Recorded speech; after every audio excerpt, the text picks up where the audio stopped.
Stand by to fall in, Polk County. This is today's veteran.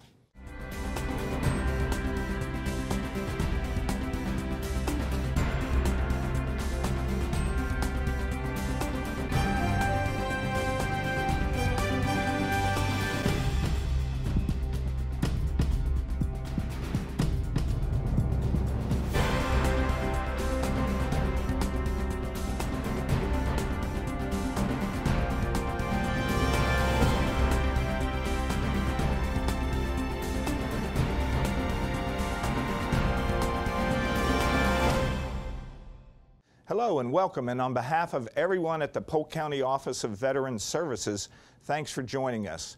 I'm your host, Tim KIRKHART, and on this installment of Today's Veteran, we chat with Kaylin Curtis, Walkathon Specialist, Southeastern Guide Dogs, and Tanya Tucker, Walkathon Committee and Puppy Raiser, about their efforts to help disabled veterans transform their lives by bringing together inspiring people and extraordinary dogs. We start off our show with Michael Jernigan, U.S. Marine Corps retired, Community Outreach Specialist for Southeastern Guide Dogs. He believes helping people overcome battles and adversity is his passion. He believes he has been blessed with the gift of life, and he is fortunate to be able to share his story. Michael, welcome to the show. Thank you very much. I appreciate it. All right. Well, let's get started, Michael. Tell us about your journey, how you started in the service, and maybe a little bit what happened. Well, I'm from St. Petersburg, Florida, and I went to high school. I actually kind of barely graduated from high school. I told all of my teachers, I said, I really enjoyed this class and I plan to take it next year, and I passed all my classes. So it was expected for me to go to college, so I went to St. Petersburg Junior College for 4.5 glorious freshman years. And at that point, I had accrued 33 credit hours and a 1.16 GPA, and the writing was on the wall that maybe academia was not for me. So at that point, I was bartending at the lobby bar at the Don Cesar Beach Resort, and my life was going nowhere, and I had no purpose in life. And I woke up one afternoon, and when you bartend, you wind up waking up in the afternoons Right. a lot. But I woke up one afternoon, and I just said to myself, this is enough. And I went and talked to my mother, and I told her that I really wanted to join the Marine Corps. At this time, I was 23 years old, and it was kind of funny. I've become a third-generation Marine. Her father was a retired Marine colonel, both Korea and Vietnam. My dad was a Marine, staff sergeant in the Marine Corps, Vietnam veteran. And when I told her that, her exact words were, well, it's about time. Wow. And that's what started the journey, and I actually enlisted at the Tampa processing station on October 18th, 2002, which was my 24th birthday, and my father was the officer that swore me in. After he left the Marine Corps, he joined the Army as a commissioned officer, and so he was able to do that swearing in, and that's kind of what started the process for me getting into the Marine Corps. I walked into a Marine Corps recruiting office, and I told the guy, I said, if you can guarantee me the infantry, I'll guarantee you 4 years. And he just smiled wide and said, have a seat, young man. Can I get you something to drink? You're what I'm looking for. Exactly. And, I really enjoyed the Marine Corps. It was the discipline that I needed in life. And to be very honest with you, it was the first time I ever had a job where I could stand up and be proud of what I did. So that's just the way it was. I deployed to Okinawa in June of 2003. I got back in December of 2003, and I'd volunteered to switch to a unit that was deploying to Iraq, and in, I think it was March 2nd or March 3rd of 2004, I boarded an airplane at Cherry Point, North Carolina, and flew east. So Iraq was what it is. It's a war. Yeah.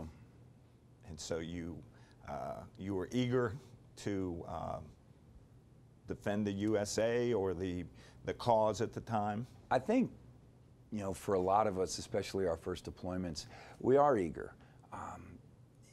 We train for this. That's what we train for, and then you finally get the opportunity, and you're excited and you're gung ho and all of that stuff, and then like when the first bomb goes off or the first time a bullet whizzes by your head, you start going, what the heck is going on here? What did I do? Yeah. You know, I got hit by 3 roadside bombs in 6 months. And I've got friends that have been hit by a lot more, but I remember that first roadside bomb was an interesting story. You know, we were doing an IED sweep and looking for everything unusual, and I see a piece of tumbleweed in the middle of the road, and I'm like, well, that's suspicious, but I'm busy looking for stuff unusual. Real stuff. So I took a few steps more, and I saw a blue blinking light in that bush, and I walked over to it and looked in the bush, and there was a number 10 cam with a cell phone taped to it, and I let out this blood-curdling scream and ran, and the thing detonated, and luckily nobody was wounded, but you know, I learned that stuff was real at that point. I learned that blue blinking lights in bushes in the middle of the road are highly suspicious, and I learned that if you scream like a girl, you will run faster. Yeah. You know, but for me, everything turned on August 22nd, 2004, and that's when I got hit by a roadside bomb in Mahmudi, Iraq. I was in the machine gun turret of a Humvee. I was blown 20 meters out of the Humvee, and I had 45% of my cranium crushed. In my hand, where that whole hand is, that whole piece is an acrylic plate. I had shrapnel go in my right eye, come out my left eye. I'm actually the first U.S. service member to lose both eyes in the global war on terror. I had a couple fingers taken off and reattached, my right hand fully reconstructed. I had my left knee reconstructed, fractured my patella, cut my femoral artery. You know, it was a blast. Yeah. Really and truly, it was a blast. It was a blast injury. And that started my road to recovery. You know, I went to the aid station on our forward operating base, and I got medevaced by Hilo to the 31st Combat Support Hospital in Baghdad. And from there I went to Landstuhl, and from there I went to National Naval Medical Center in Bethesda, Maryland. And you know, at that point, they were doing surgeries left and right. I wound up doing 30 major surgeries in the first 12 months, and I flatlined during 3 of them. And I spent 16 months in hospitals and rehab facilities before I got medically retired from the Marine Corps. So that's kind of what started this process of me getting involved with Southeastern Guide Dogs. Okay, and so how did that work? What happened to get you involved? Well, a couple of different things. You know, I'm a big cigar smoker, and I smoke cigars at Central Cigars in St. Petersburg, Florida, and good friends with the guys that own it and run it. And one of the sales reps, Mike McKinney for J.C. Newman Cigars, walked in, and the guys told him, they said, we know your boss is into guide dogs. Can he help one of our members?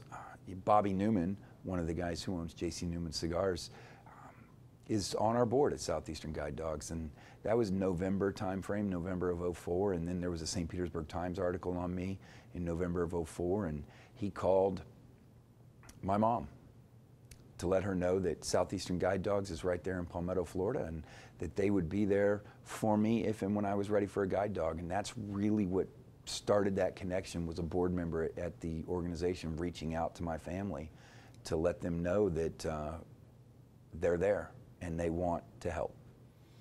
And you decided to take them up on the offer? And I did. In fact, that started kind of a conversation between Bobby and I that was very productive.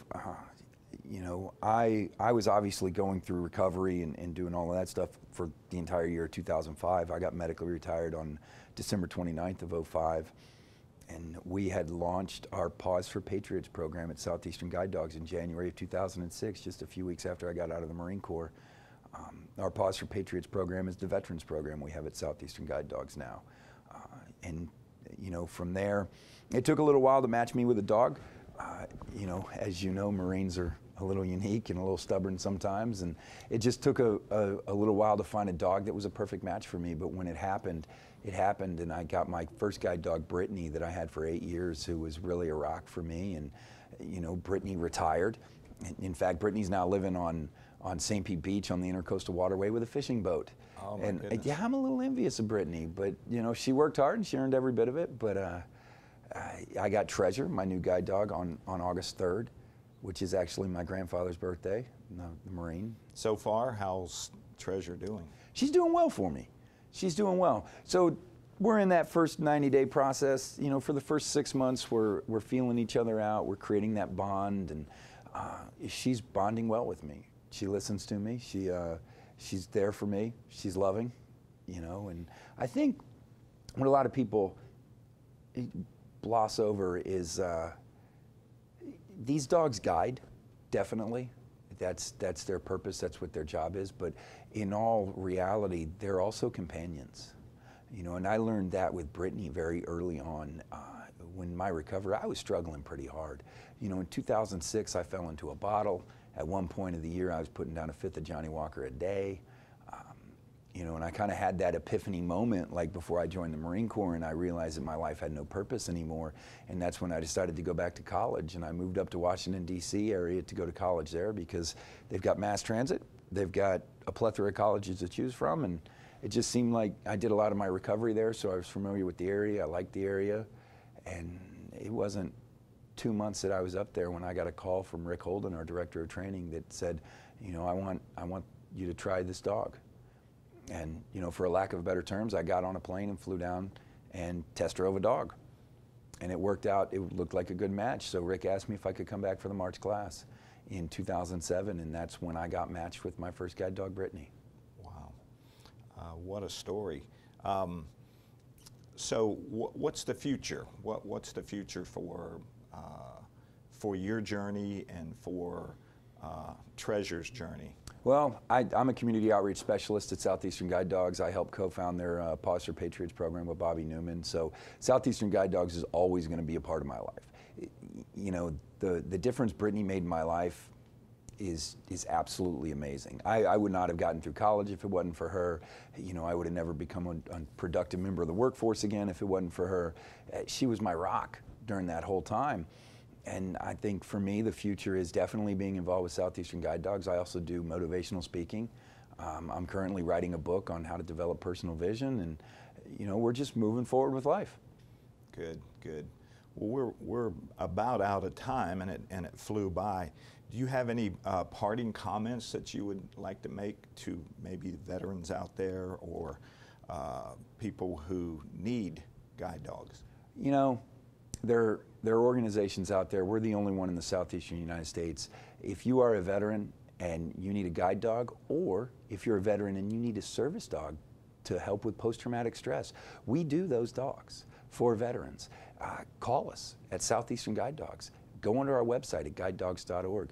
We're there to help. And I know, just from my experience, that we change lives at Southeastern Guide Dogs, especially for our veterans. We change lives. We give those men and women that fought so hard for freedom and independence their own freedom and independence back after they've been visually impaired. Mike, thank you for your service, and thank you for your continuing service with the Southeastern Guide Dogs. No problem. I appreciate it. Okay. For more information about Southeastern Guide Dogs, look them up on the web at www.guidedogs.org or give them a call at 800-944-3647. We will continue our conversation with folks from Southeastern Guide Dogs about upcoming events and efforts to serve our military veterans. But first, we want to take a look at flag etiquette and guidelines for displaying of the American flag.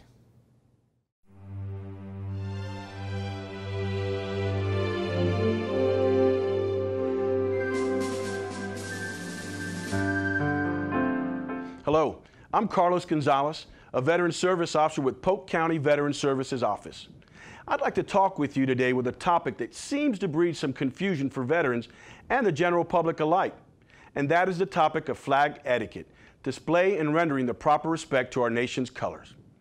Let's start off with how a flag can be displayed. When the flag of the United States is displayed from a staff projecting horizontally or at an angle from the windowsill, balcony, or front of a building, the union of the flag should be placed at the peak of the staff unless the flag is at half staff. When the flag is displayed in a manner other than by being flown from a staff, it should be displayed flat, whether indoors or out.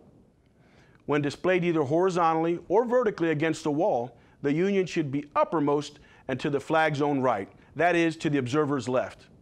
When displayed from a staff in a church or public auditorium, on or off a podium, the flag of the United States of America should hold the position of superior prominence in advance of the audience and in the position of honor at the speaker's right as he faces the audience. Any other flag so displayed should be placed to the left of the speaker and to the right of the audience. When a flag is displayed in a window where it is viewed from the street, place the union at the head and over the left shoulder. When displaying the flag in mourning, You should place the flag at half-staff, hoist it to the peak for an instant, and lower it to a position halfway between the top and bottom of the staff. The flag is to be raised again to the peak for a moment before it is lowered.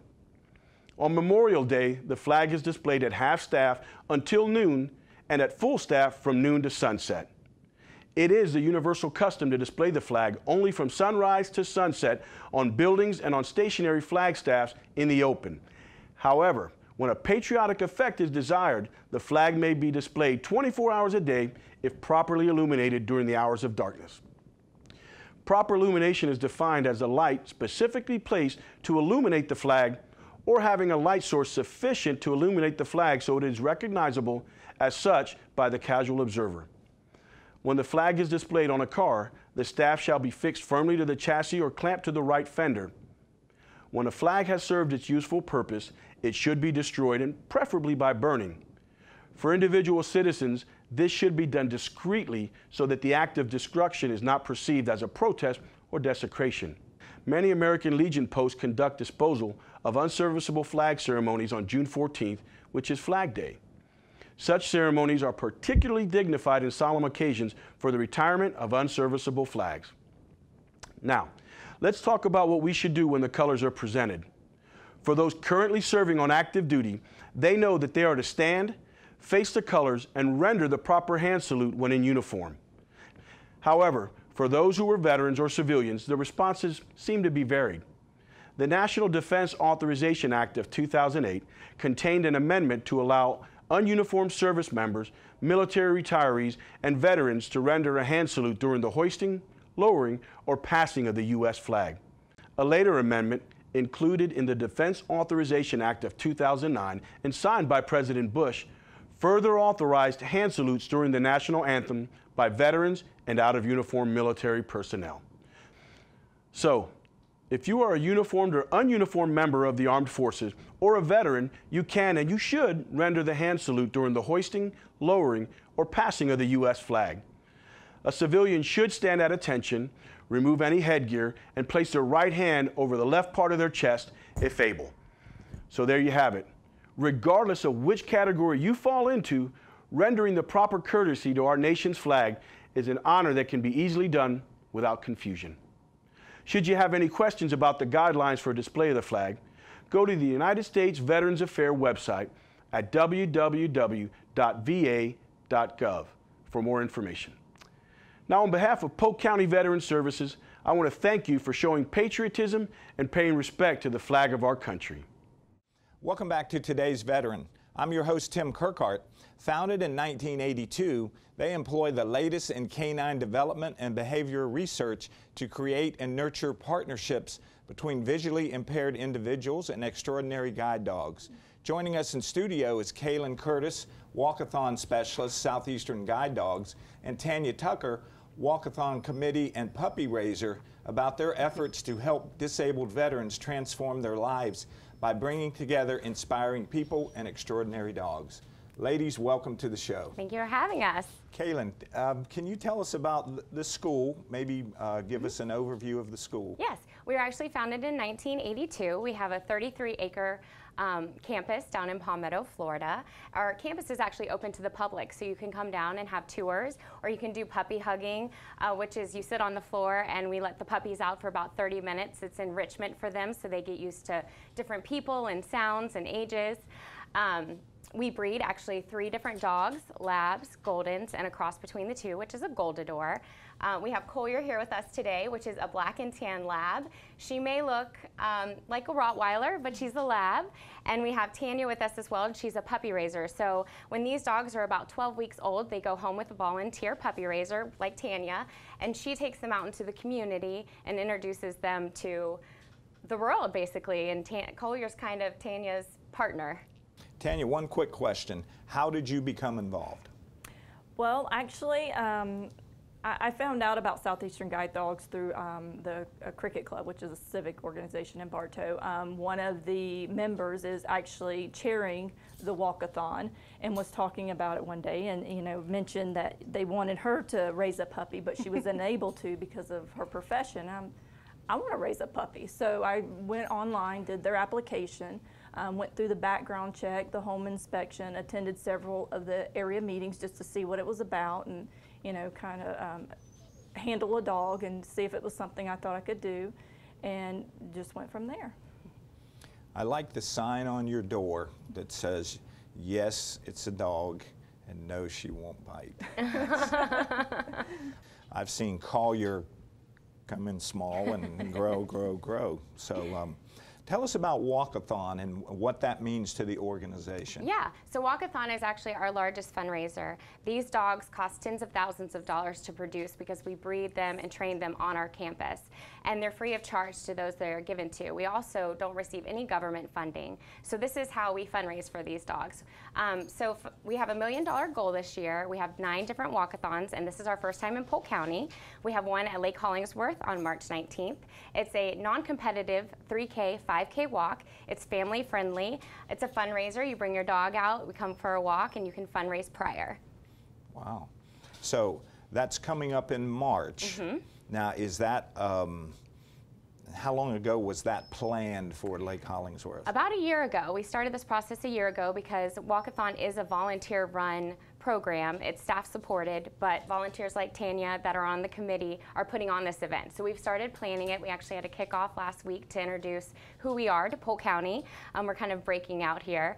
And we are planning the event, and we ask people to please join us and fundraise on our website or form a team or come as an individual, or you can sponsor the event as well. Okay.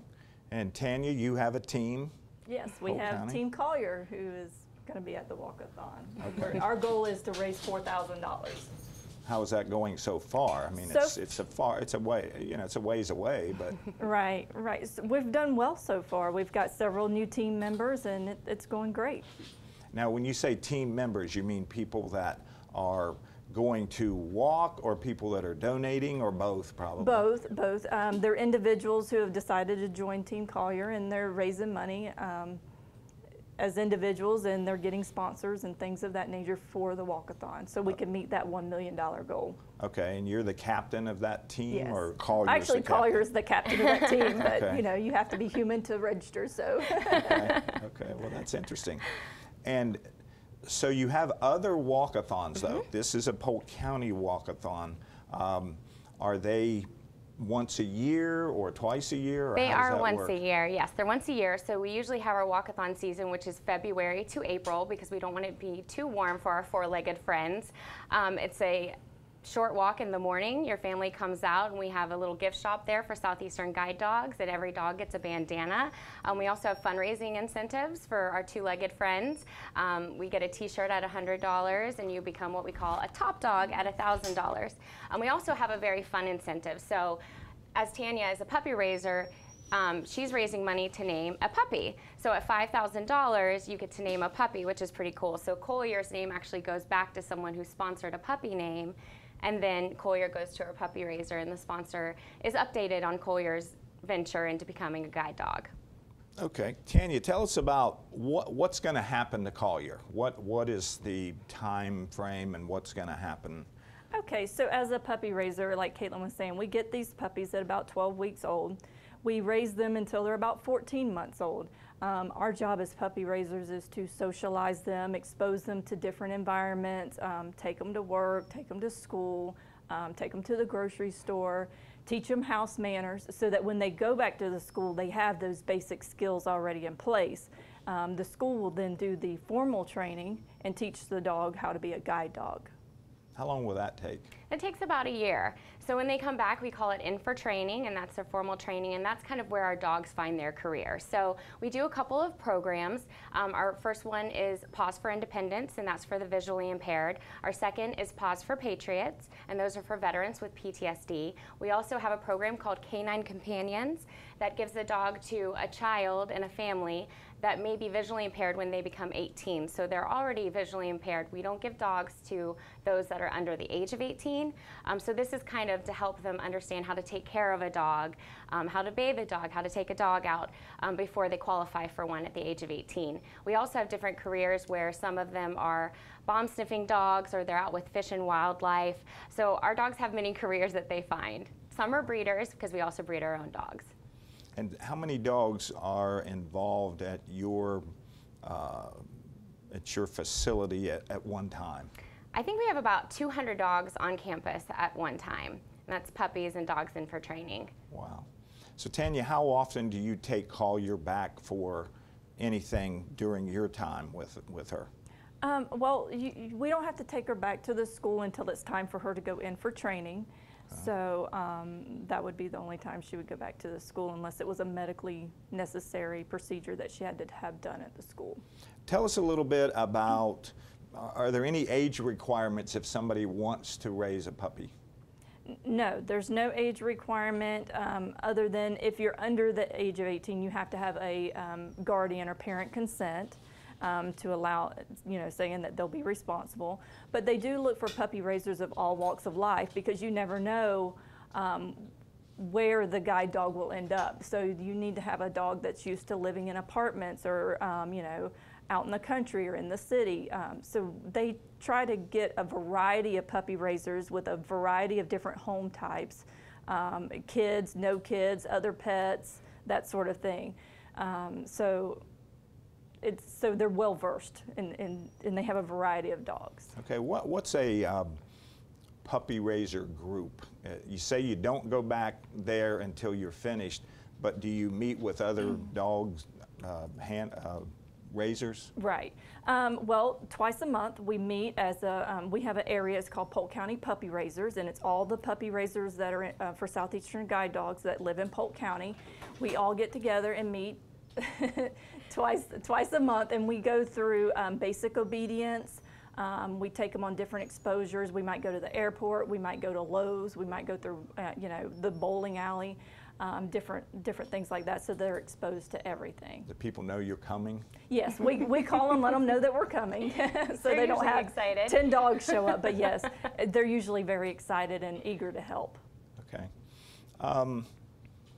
We're about to run out of time, so if we could summarize, or if you have any parting comments that you would like our audience to know about. Yeah, like I said, these dogs cost tens of thousands of dollars to produce, and our fundraising is what provides these dogs to those that are visually impaired or veterans with PTSD. And so if you can be involved in our walkathon and fundraise, or come out the day and walk, or sponsor the event, we would love to have you join us on March 19th at Lake Hollingsworth. I want to thank both of you for coming on today and telling us about your organization. And Tanya, I'll continue to see Collier grow and develop. So thank you for being here. Thank you. Okay. For more information about Southeastern Guide Dogs, look them up on the web at www.guidedogs.org or give them a call at 800-944-3647. That's going to do it for this edition of Today's Veteran. I want to thank our guests today, Michael Jernigan, U.S. Marine Corps retired and Community Outreach Specialist for Southeastern Guide Dogs, Kaylin Curtis, Walkathon Specialist, Southeastern Guide Dogs, and Tanya Tucker and Collier, Walkathon Committee and Puppy Raiser. Most of all, I want to thank you for joining us. Remember, for help and information regarding claims, benefits, and services available to veterans and their families, call the Polk County Veteran Service Office at 863-534-5220 or log on to the Polk County website at polk-county.net. I'm your host, Tim KIRKHART, and we will see you next month.